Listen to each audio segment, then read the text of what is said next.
சற்று முன் திமுகவுடன் கூட்டணியை உறுதி செய்த தேமுதிக அமைச்சராகிறார் பிரேமலதா. விஜயகாந்த் ஸ்டாலின் அதிரடி அறிவிப்பு. அதாவது 2026 சட்டமன்ற தேர்தல் நெருங்கக்கூடிய சூழ்நிலையில் அரசியல் கட்சிகள் தரப்பில் பல்வேறு நடவடிக்கைகள் மேற்கொள்ளப்பட்டு வருகிறது. அந்த வகையில் தேமுதிகவின் பொதுச் செயலாளர் பிரேமலதா விஜயகாந்த் விருதாச்சலம் தொகுதியில் போட்டியிட உள்ளதாக விஜய பிரபாகரன் தகவல் தெரிவித்துள்ளார். ஏற்கனவே 2021ஆம் ஆண்டு சட்டமன்ற தேர்தலில் இதே தொகுதியில் போட்டியிட்டார் என்பதும் குறிப்பிடத்தக்கது. மேலும் தமிழகத்தை பொறுத்தவரையில் திமுக, அதிமுக, நாம் தமிழர் கட்சி மற்றும் தமிழக வெற்றி கழகம் என 4 முனை போட்டி நடைபெற்று வருகிறது. அதிமுக பாஜகவுடன் கூட்டணி அமைத்து வருகின்ற 2026 சட்டமன்ற தேர்தலை சந்திக்க உள்ளது. இதற்காக அதிமுக பொதுச் செயலாளர் எடப்பாடி பழனிசாமி மக்களை காப்போம், தமிழகத்தை மீட்போம் என்ற பெயரில் மாவட்டம் தோறும் சென்று மக்களை சந்தித்து பிரச்சார பயணத்தை தொடங்கியுள்ளார். அதேபோல் தமிழகத்தில் இருக்கக்கூடிய ஆளும் கட்சியான திராவிட முன்னேற்ற கழகம் கட்சி தரப்பில் ஓரிணையில் தமிழ்நாடு என்ற திட்டத்தின் கீழ் உறுப்பினர் சேர்க்கையில் ஈடுபட்டு வருகிறார்கள். குறிப்பாக தமிழ்நாடு முதலமைச்சர் மு.க.ஸ்டாலின் மாவட்டந்தோறும் சென்று கள ஆய்வு பணிகளை மேற்கொண்டு மக்களை சந்தித்து குறைகளை கேட்டு வருகிறார்.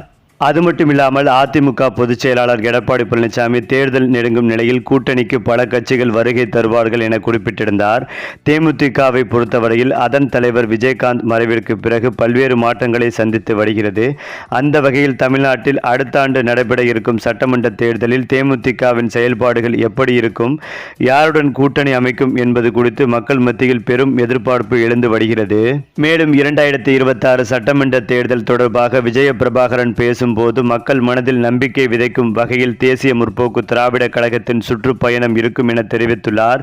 குறிப்பாக சட்டமன்ற தேர்தலில் யாருடன் கூட்டணி என்பது ஜனவரி 9, 2026ஆம் தேதி கடலூரில் நடைபெறும் மாநாட்டில் பொதுச் செயலாளர் பிரேமலதா விஜயகாந்த் அதிகாரப்பூர்வமாக அறிவிப்பார் என்றும் சொல்லப்பட்டு வருகிறது. அதேபோல் 2026 சட்டமன்ற தேர்தலில் விருதாச்சலம் தொகுதியில் கட்சியின் பொதுச் செயலாளர் பிரேமலதா விஜயகாந்த் போட்டியிடுவார் என்றும் தகவல் தெரிவித்துள்ளார். 2021ஆம் ஆண்டு சட்டமன்ற தேர்தலில் பிரேமலதா விஜயகாந்த் இதே தொகுதியில் போட்டியிட்ட அவர் 25,908 வாக்குகளை பெற்று டெபாசிட் இழந்திருந்தார் என்பதும் குறிப்பிடத்தக்கது. இந்த நிலையில்தான் மீண்டும் அதே தொகுதியில் போட்டியிட உள்ளதாக தகவல்கள் வெளியாகி வருகிறது. இந்த நிலையில்தான் கடந்த முறை அதிமுக ராஜ்யசபா எம்பி சீட் தருவதாக தேர்தலில் ஏமாற்றிவிட்டது.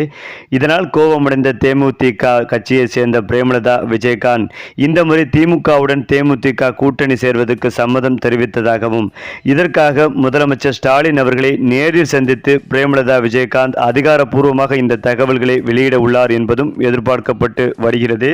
அநேகமாக திமுக கட்சியுடன் தேமுதிக கட்சி கூட்டணி சேர்ந்தால் முதலமைச்சர் ஸ்டாலின் அவர்கள் ராஜ்யசபா எம்பி சீட் தருவதாகவும் மேலும் ஒரு அமைச்சர் பதவி தருவதாகவும் உத்தரவாதம் கொடுத்திருப்பதாக தற்போது தகவல்கள் வெளிவந்து கொண்டிருக்கிறது. இந்த தகவல் தேமுதிக தொண்டர்களை கொண்டாட வைத்து வருகிறது.